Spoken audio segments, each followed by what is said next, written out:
continued success. You've certainly paid your dues. And, gosh, you're persistent. And persistence pays off, my friend. And I just hope to heavens that somebody will take your book, take your ideas, take the way you think, and put it to good use. I think that you would be a definite asset to any form of media, whether it's television, motion picture, whatever. So my best wishes and thoughts are with you. You are far too kind, Rob. You are far too kind. I wish that I thank you so much for this opportunity, and this has been fantastic. And I'm glad to hear finally someone say I paid my dues. I've been wondering about that if I'd ever get to see the final notice on that. But I have it from Rob McConnell, so I'm sure that I have paid my dues. Oh, bless you, my friend. Uphill from here. Bless you. What is your final message to the members of the X-Zone Nation around the world tonight?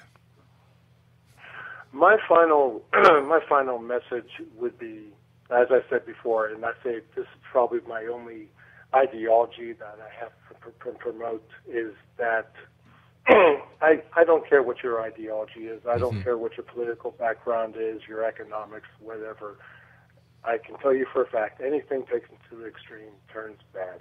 It's not our ideology. It's not our physical objects that we create nuclear weapons or firearms or a coffee cup. It's what we do with these items that make this world better or worse for all of us. Yeah. And that's the only thing that I would really wish for the X-Zone members to take away with as they're at home reading DRV, having purchased it on Amazon.com, and hopefully someday find our booksellers everywhere.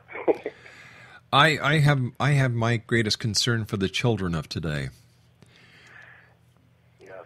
You know, it's the world they're living in is a world away from the one you and I grew up in. It's far, far more dangerous.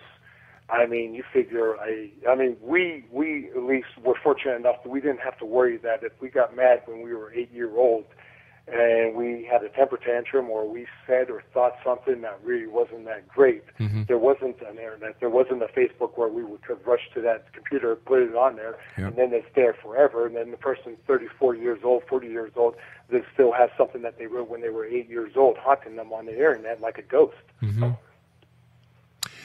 that's very true. Or the gun situation is.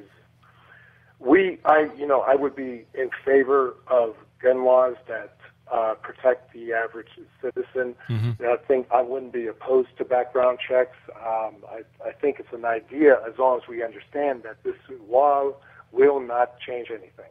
It'll make us feel better if we have background checks. Yep. People who want to do bad things will still get the guns. Hey, I'm all for it. As a liberal, I'm all for it. We want to try that as an idea. We can try that as an idea. Let's do it. I'll vote for it. But I'm telling you now, don't get your hopes up. We may wind up with a society where only the bad guys have the guns and the good guys don't, because the good guys are only ones worried about following the law. You figure you make a gun law, the only people who are going to follow that law are law-abiding citizens. Well, a person that commits a crime like happened over this weekend in Las Vegas really doesn't care about that law to begin with. No, that's right. So, Robert, we've got to say so long. We've got to say so long for tonight. I want to thank you very much for being our guest and for sharing your experiences with us and for giving us a very close one-on-one with somebody who just lived down the hall from the two people who were responsible for that horrific murder of 2 police officers and a civilian in Las Vegas this weekend. Continued success, and I look forward to the next time we meet here in the X-Zone. Take care of yourself, Robert. Thanks for having me, Rob, and I wish the best to you and all your listeners. X-Zone Nation, Robert Iman was our guest this hour. His book, DRV, is available at mead-hill.com or on amazon.com. I'll be back on the other side of the news at 6.5 minutes past the top of the hour as we continue here in the X-Zone from our broadcast center in Hamilton, Ontario, Canada.